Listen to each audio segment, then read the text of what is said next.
Welcome to newspaper analysis session. So topics that we are going to cover today are, so we'll try to discuss about the POK and the associated mapping. So we'll try to see today what is the CPEC corridor and what is this Khyber Pakhtunkhwa province, this Durand line.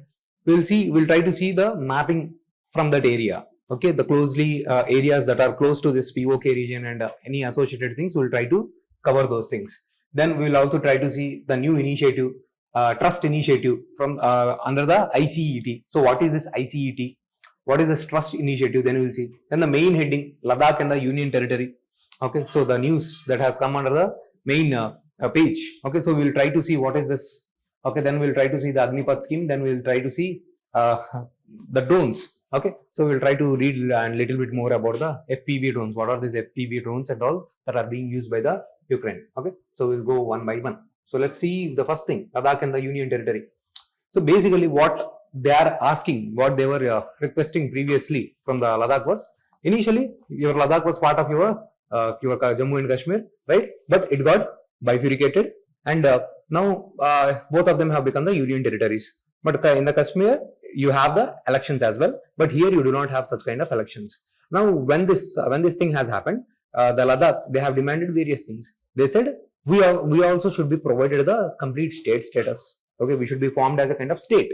Okay, not the Union Territory. They have asked for this thing. Second thing, they have said, now if it is made as a Union Territory, we have a unique kind of local culture. We are having the Buddhist or Muslims. Okay, so we have a unique culture, local culture. Okay, so if outsiders come here, then we might lose out. Okay, they have expressed this kind of fears and they said that we have many tribal people. So they have asked for their inclusion in the Schedule 6. So Ladakh has asked for the Schedule 6 status. So that means if they are included in the Schedule 6, they will be given some special protections. So in our constitution, we have Schedule 5 and the Schedule 6, where some extra protection has been given to the tribal people. Schedule 5 and the Schedule 6. So Ladakh wants it to be included under the Schedule 6. These are some special protections given to the tribal people. So here the Schedule 6 is applied to the only 4 states, AM, TM, which I will remember this way, Assam, Meghalaya, Tripura and the Mizoram.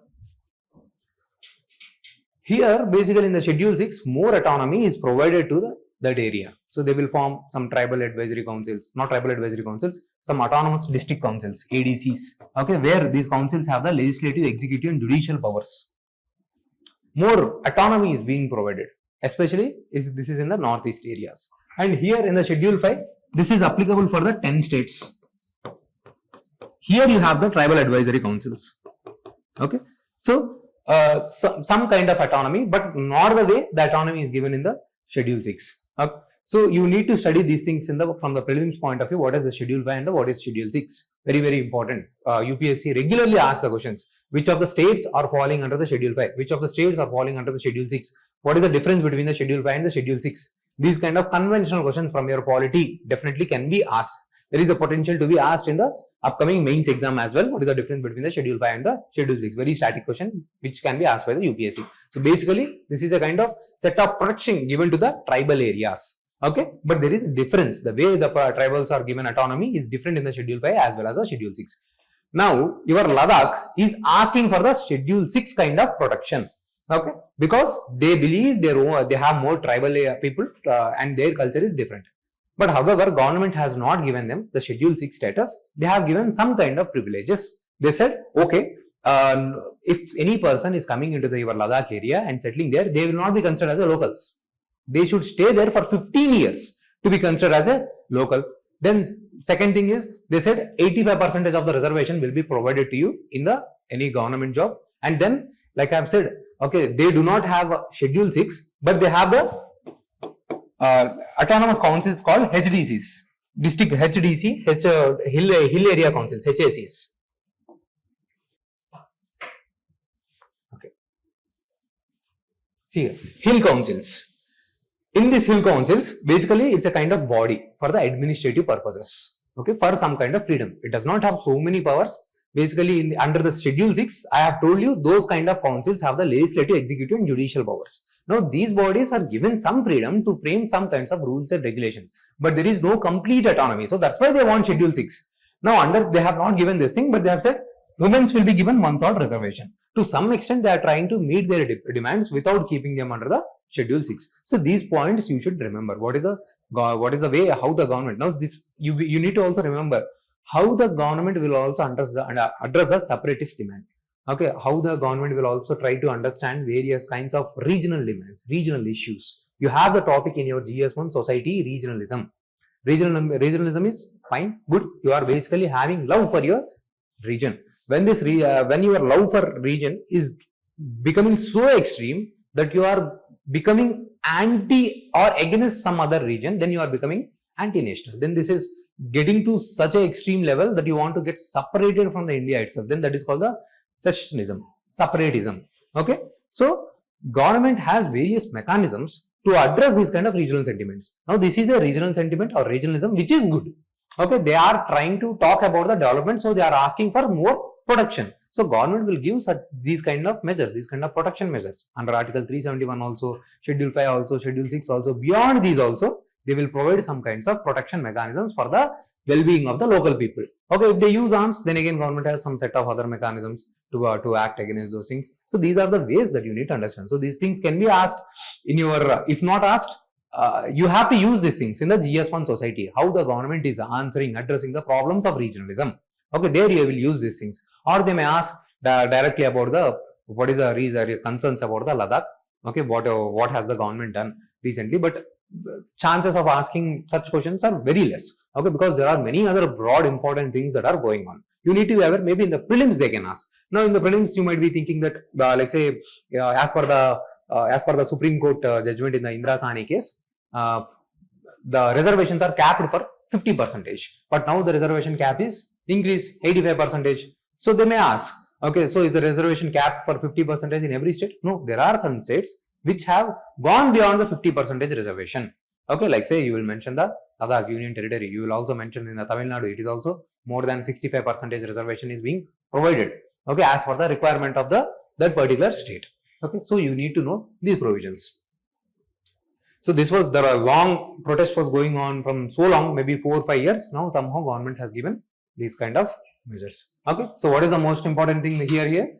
So to get the local status, or we will say the right word is a domicile status. You need to stay there for 15 years. 85% of the government jobs and around 80% of these jobs are likely to be reserved for the scheduled tribes. Very important point. And then the most important point is 1/3 of the seats are reserved for the women on the rotational basis in the hill councils. And then another important point is official languages of Ladakh are English, Hindi, Urdu, Bhoti and the Purki. Okay, so you have to remember these things for the prelims point of view. Okay, so you can see Ladakh has the two major areas, Leh and the Kargil. So I have tried to give some important things. Okay, this Leh area has a predominant Tibetan Buddhist population. This Leh area. So this is administered by the Lieutenant Governor. So just like a Delhi and the Puducherry, but it does not have a kind of legislative assembly. So these are the certain points that you can go through. I have tried to add this thing. So this was the council I was talking about, the Ladakh Autonomous Hill Development Council. In this body, now they have given 1/3 women reservation. So there are two councils, one for the Leh district and another for the Kargil district.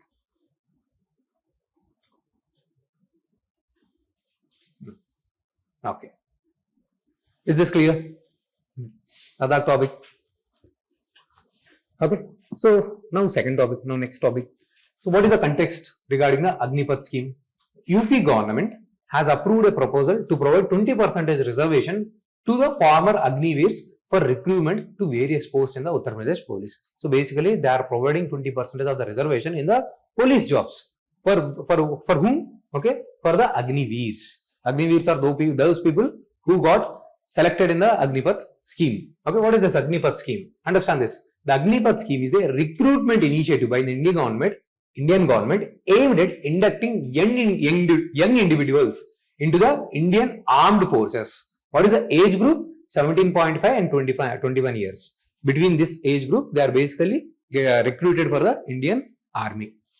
The scheme allows young individuals to serve in the armed forces as Agniveers. So these individuals are called as a Agniveers. So basically what is happening is our pension expenditure is increasing. So you are taking more and more people into the army. But currently the warfare is entirely tech oriented. So you are recruiting more and more human force into the army, but we do not require that level of man force. That is the first thing. Second thing, once you recruit them, then you also need to pay the pensions. One of the largest revenue expenditure of the Indian government is the pensions. So it is piling up and it is rising. So government thought, so let's take the middle path, okay? Instead of taking people till their retirement and giving them pensions and all, so we will catch the young people, okay? So we will keep them for certain time period for the short service, not the permanent service. For the short service, we will take them, and then they will be given some good salary, and once they go out, then they will be provided upskilling, okay? So that they can get jobs in some other place. This is a basic idea, if you can see. So that's why in related to this only, government has also changed the pension scheme, right? So they have moved towards the old pension scheme to the new pension scheme. And now they have also again come towards a unified pension scheme. Okay, again, this is a kind of political issue. Okay, new pension scheme was good. It was saving actually good amount of money for the government. But the people were protesting against that thing because they were losing about a substantial amount of money which they used to get from the pension. Previously, under the old pension scheme, you used to get whatever your retirement salary is, from that 50% of the money you used to get. Okay, if that person is dead, their spouses will get. So defined contribution, okay, they will get, okay, so they are getting properly substantial amount of the returns.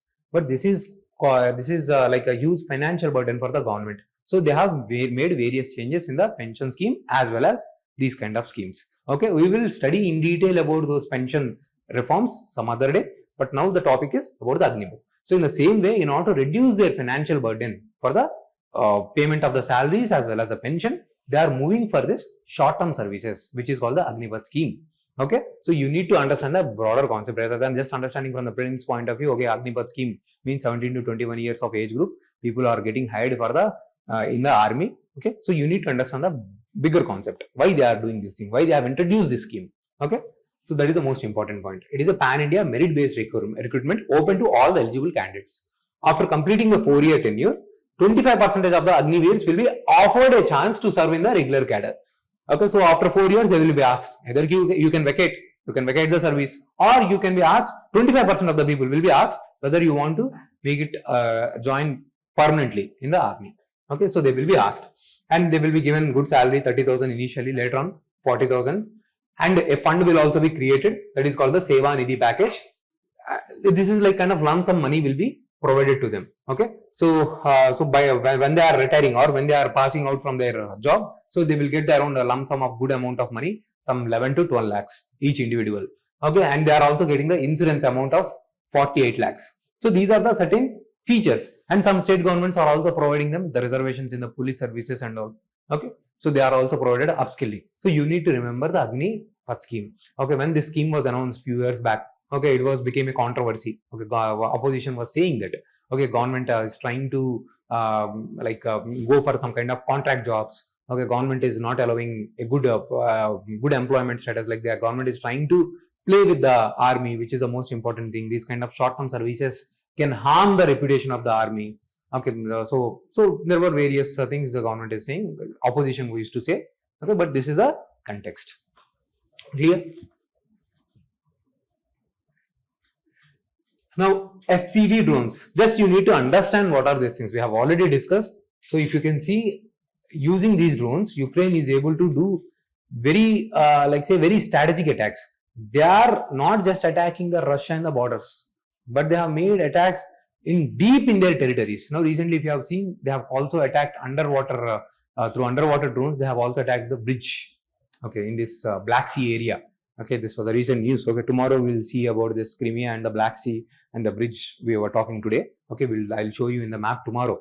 Okay, so they are using these drones to attack these things. So what are these drones? So you might have seen in the marriage functions and all. Okay, the drones will be flying here and all. The small size drones where sitting at the home, the whatever the video that is coming in the drones. Okay, that are being displayed on the YouTube or anything. So these are those kind of drones. Okay, which we call as a first person view drones. allows the operator to see what the drone sees through a camera attached to its body. So as the camera is attached to the body, so you will be able to see what is happening in this thing. Okay, so these are using this thing, they are able to cause the damages. Before FPV drones are used, a reconnaissance drone. Okay, see basically what happens is, so whoever is operating it, they may not be able to totally see its location. Okay, its location, its camera is visible, whatever the drone is seeing. Okay, the operator will not be exactly able to see what the drone sees. Okay, it is displayed in the separate camera.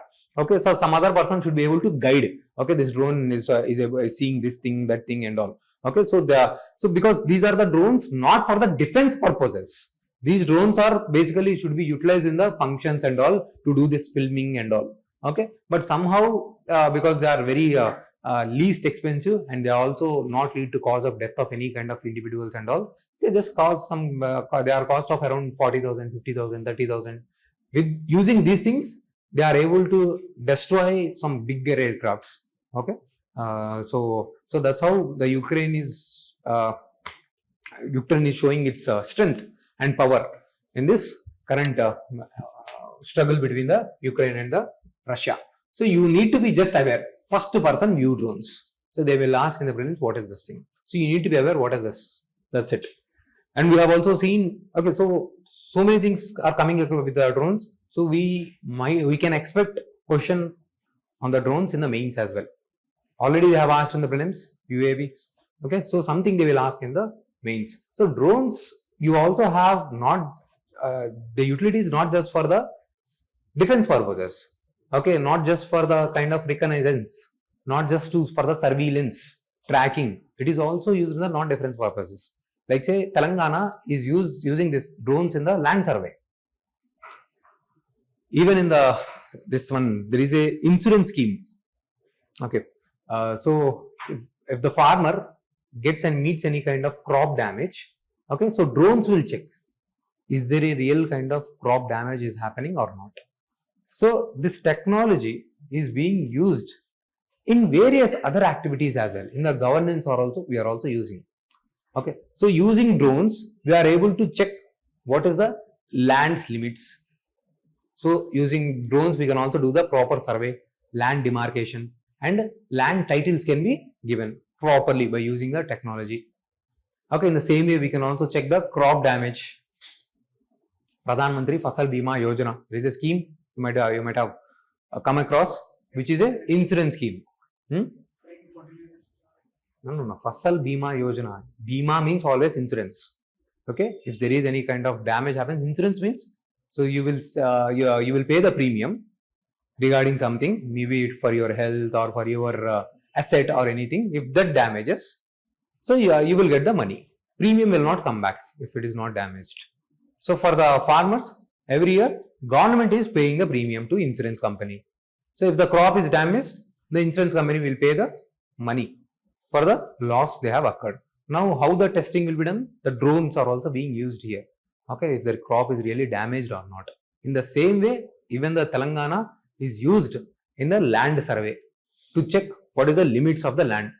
There has to be proper limits for every land. Now I have mentioned, okay, let's say latitude 36, okay, and longitude 25, something like this. I have given the coordinates. If there is a technology, it can be properly captured.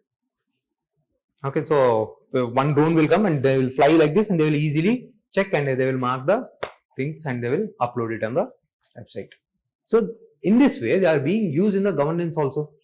They can also be used in the organ delivery. Okay, for suppose sometimes you need to go for some kind of surgery and immediately your organ has to be replaced. You met with some kind of accident, emergency. Now using the drones, transplantation, okay, not transplantation, transport can happen. For suppose from the Delhi, in very say in few hours, okay, it has to reach out to the Hyderabad. Okay, using the drones, it can be transported easily in a rapid manner, right? So in this way, drones can be used in the multiple areas, not just the defense things. So I am expecting a question on the drones. There is also policy of the government on the drones. Okay, so how should be the drones should be prepared and how it should not come in conflict with the military and the defense. So these ways the questions can be asked. So you should prepare everything comprehensively regarding the drones. Very high probability question will come for the mains.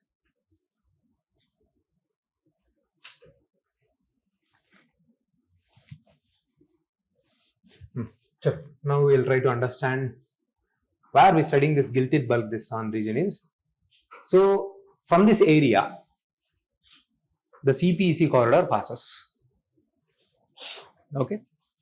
And the people are protesting against this. People in the Kashmir, they are protesting against it. Like I have told you, China will always provide the loans, but they are always providing the loans for its own benefit. Locals may not be that benefited. Okay, so sometimes what happens is whoever the country is taking loans, they will be forever indebted to the China. Okay, they have to pay the interest, and it goes on piling up. This is the first thing. Second thing, if you are laying roads in that area, it should create the jobs in the local area. But China, what they do is they will send their own contractors, they will send their own employers, okay, and their own employees. So in this way, it is not creating any kind of local jobs. No locals are getting benefited. So huge protest is going on in the Gilgit-Baltistan region. Okay, India will be happy with this thing. Okay, so these things are going on in the Pakistan. The locals, they do not want, because recently they are trying to extend this CPEC corridor to even into the Afghanistan area. This is a highly concerning factor for the India. Okay, so we'll try to understand one by one. So first, let's understand what is this Gilgit-Baltistan area. Okay, can you see here? This entire, only this part, this colored part is currently under the India's control. Okay, rest of this green color, all these colors are not under the India control. But generally, when we draw the map, this entire thing is being displayed as India's one, right? But this part, this is the part that is a Gilgit-Baltistan, and this is the part of Azad Kashmir. Okay, currently which is under the Pakistan's control. When we say POK, that is we are talking about this part. Okay, and this part is currently under the India's control. What was happened after the independence? Kashmir was a princely state. Then the Maharaja said, no, give us some time. Okay, standstill agreement was signed. Later on, in the Pakistan, they have attacked the Kashmir area. Okay, then in that scenario, the Maharaja signed the instrument of accession agreement with the Indian government. They said, okay, we will merge with India. You have to provide the autonomy. So on the three factors, external communication, external affairs, defense, and the communication. On these three things, India can rule. Rest of the areas, we have the autonomy. Okay, so on these things, India can rule. This is what the agreement has been made. Officially, they have joined the India. So India have launched the counter-attack against the Pakistan. But somehow in the midway, Prime Minister has internationalized the issue. They have went to the UN. So that's why the present government, they will always criticize the Congress government. So current, what is the stand when the USA is trying to intervene? We are saying it is a bilateral issue. We are not going to involve anyone. We will discuss mutually. But back then, we went to the UN. We internationalized the issue.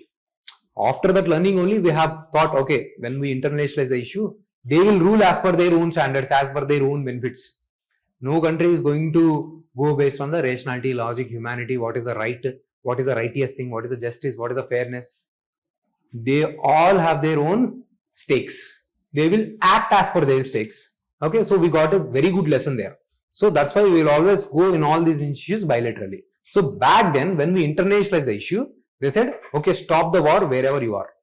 Okay, let's don't go for war further. Okay, so after that, go for the plebiscite. Okay, plebiscite means voting will happen. Then finally, locals will decide whether they want to be with India or Pakistan.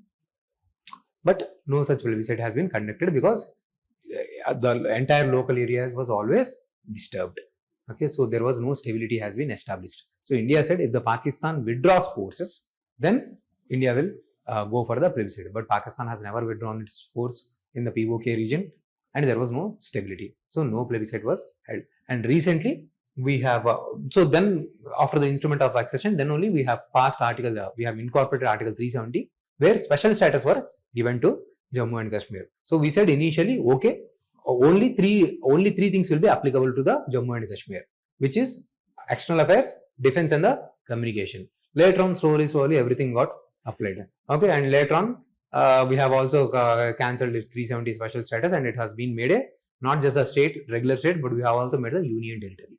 Okay, and the other part, which was a part of the Jammu and Kashmir, the Leh and Ladakh, they got separated and they also became the union territory. And now they are also asking for some kind of special recognition. So you understood the story, what has happened.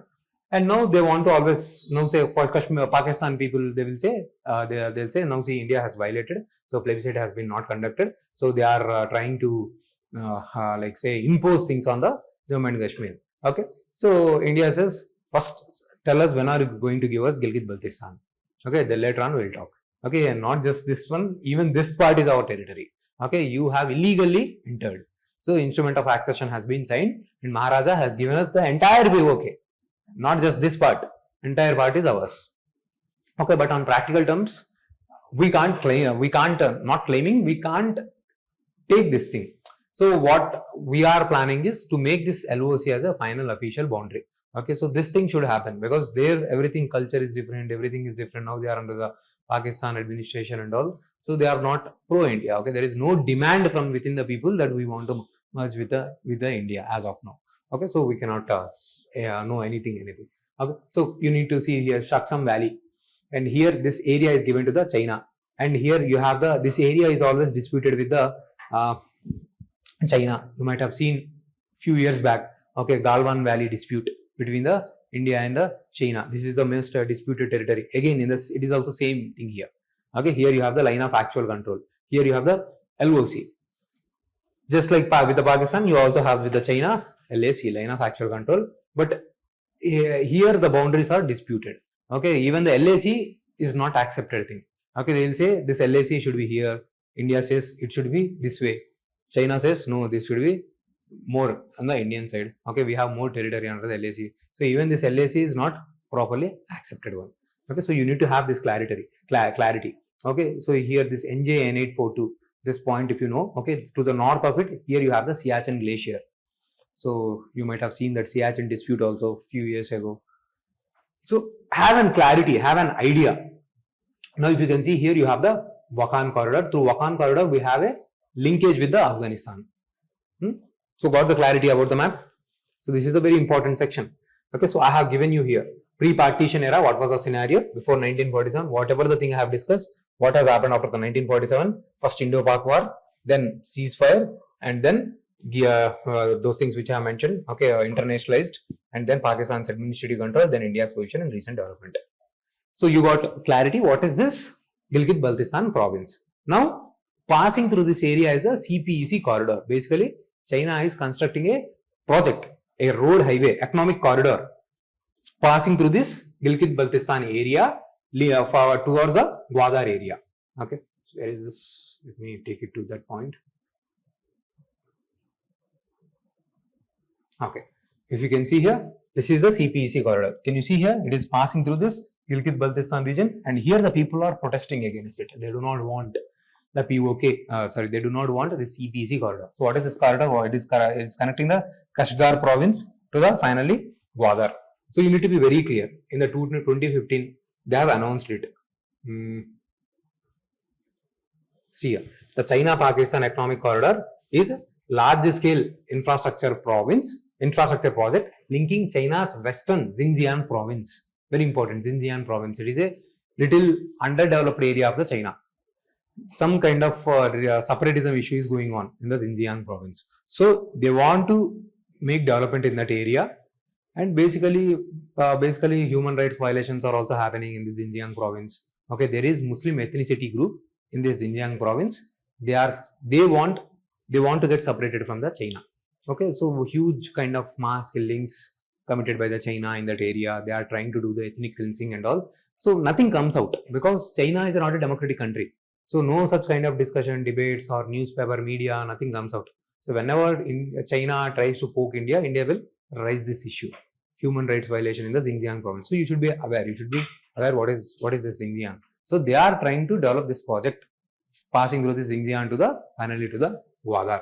So this is a small project covering the major Belt and Road Initiative. So China has a bigger project, not just with the Pakistan. They are developing such a roads and the highway networks with the multiple countries and also waterways. This is a part of that bigger project, Belt and the Road Initiative.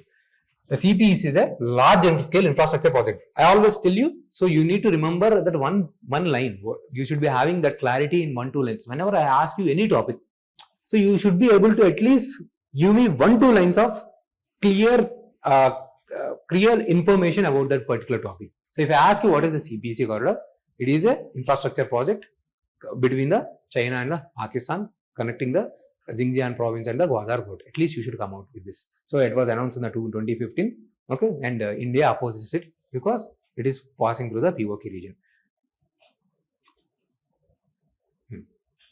It aims to, it is a key component of the China's Belt and Road Initiative and aims to facilitate trade and energy transport between the China and the Middle East, offering a shortcut to avoid the Strait of Malacca.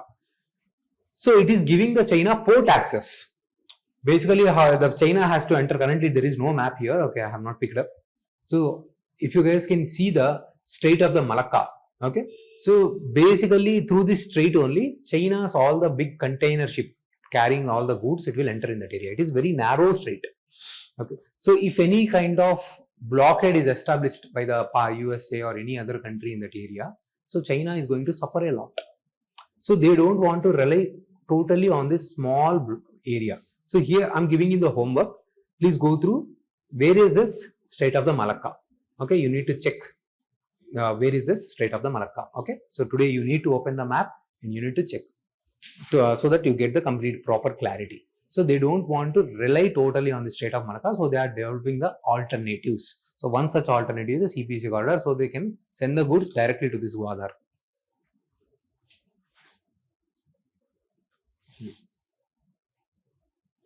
So why the Pakistan is happy? So Pakistan is happy, of course, it will build more stronger ties with the China. So it is not just about the economic thing. It is also a kind of a strategic depth or strategic advantage to the Pakistan over India. Okay, so it is strengthening its ties with the China. You can also see not just the movement of the goods, container goods and all. So even the movement of the arms, everything can happen along this corridor. Terrorist groups, so everything whichever China wants to supply. Now they want to extend this thing to the Afghanistan. This was the recent news.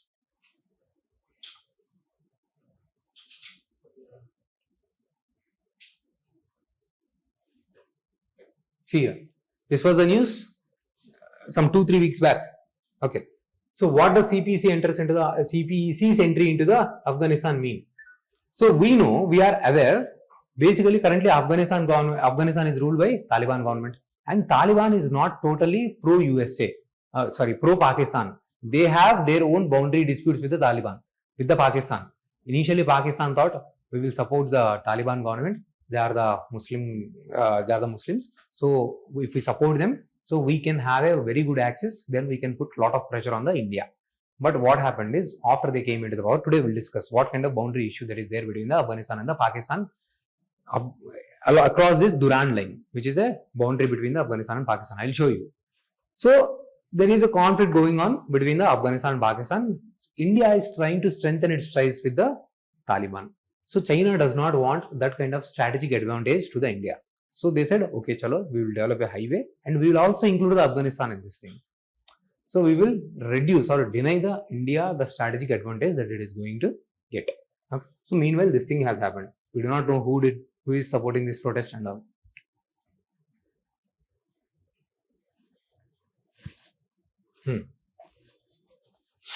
Okay, so this is what I have given here. Okay, why now? Because so they want to deny the strategic depth to the India.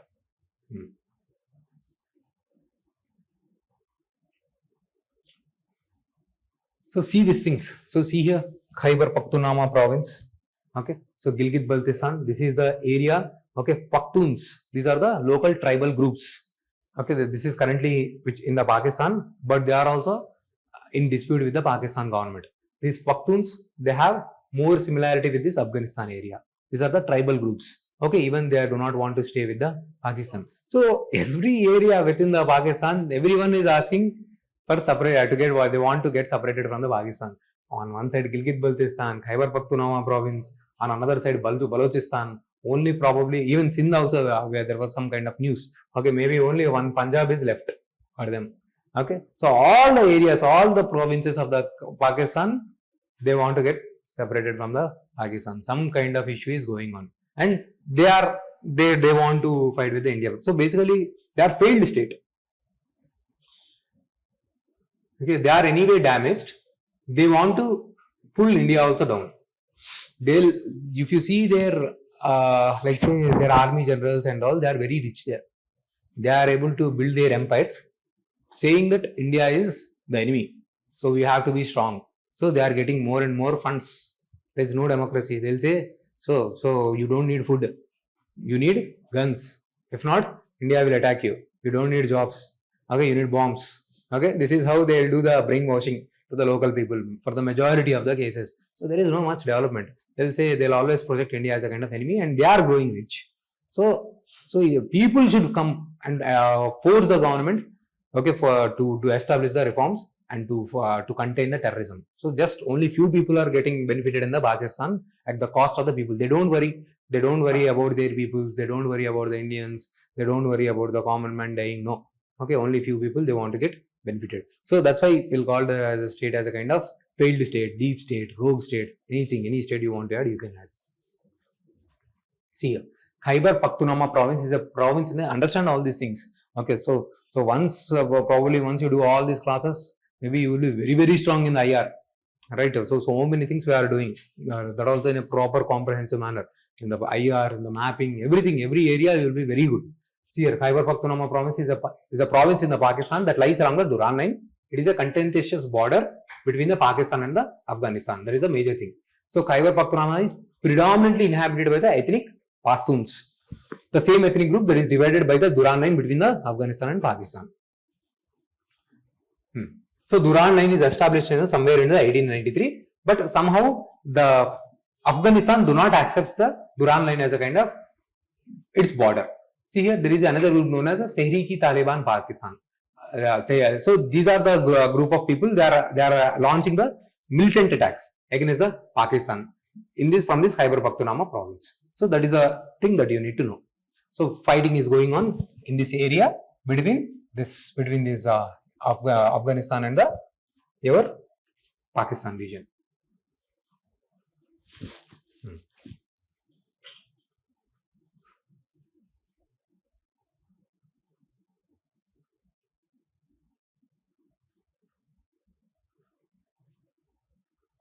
See, I have given what is Durand one. It is a kind of boundary between the Afghanistan and the Pakistan. Okay, can you see here this Wakhan corridor? This is a narrow corridor from the Afghanistan. Okay, so on the borders of the Pakistan, and here you have the Central Asia, and then connecting the POK.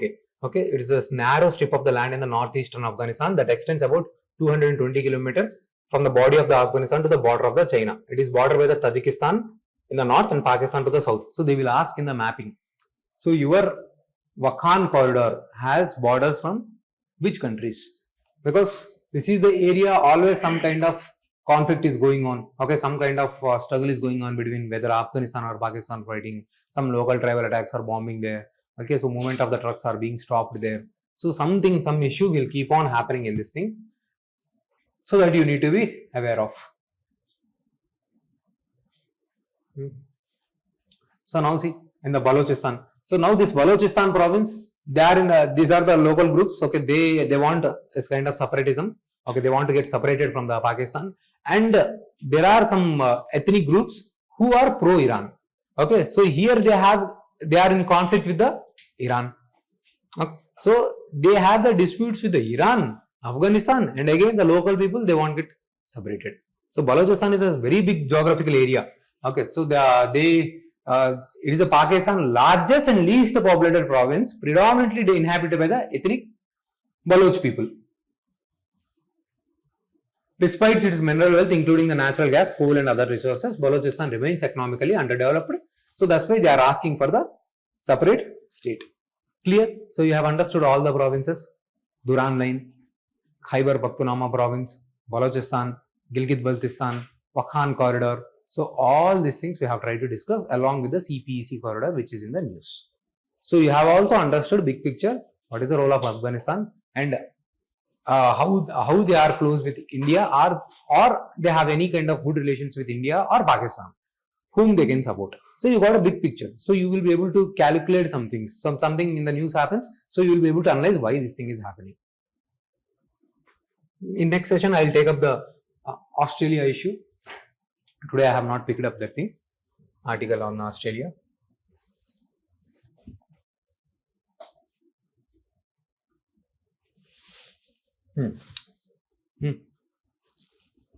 Next, initiative on the critical and emerging technologies.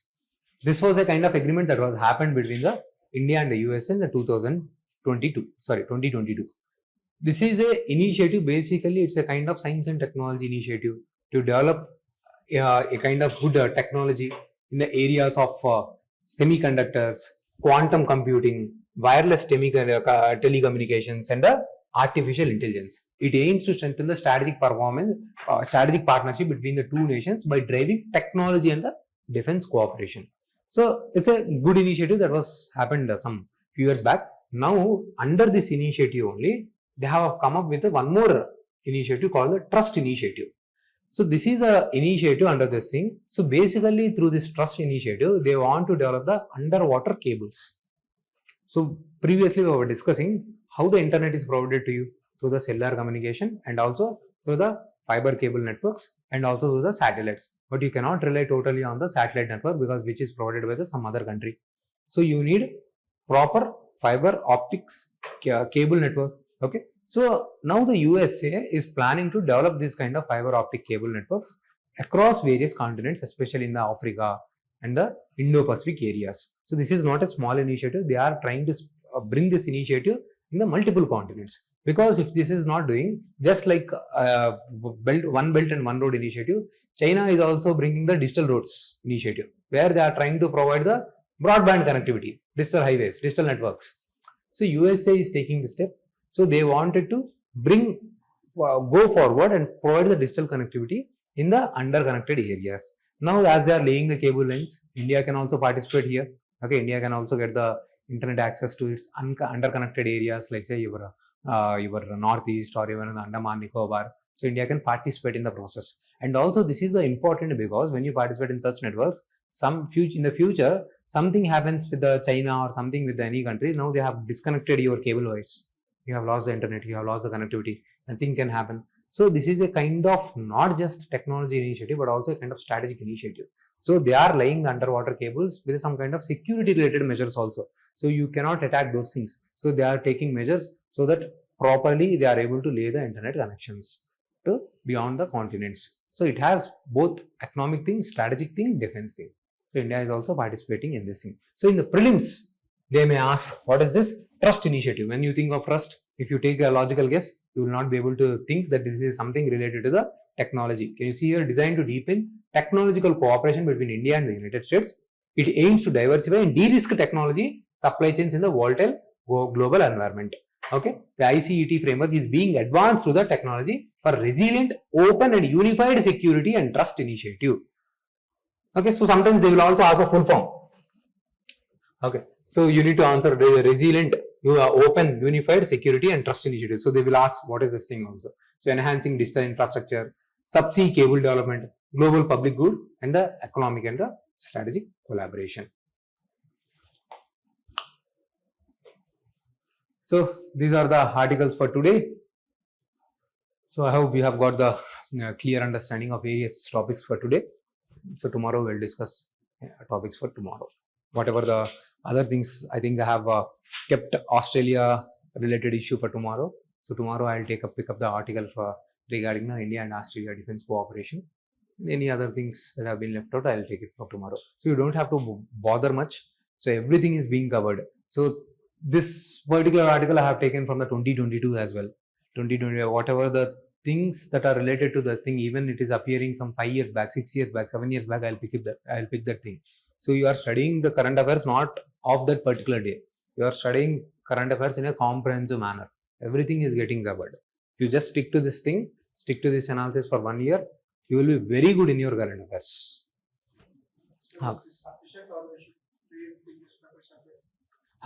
So once the discussion is over, so I would suggest to read 2 or 3 articles by yourself.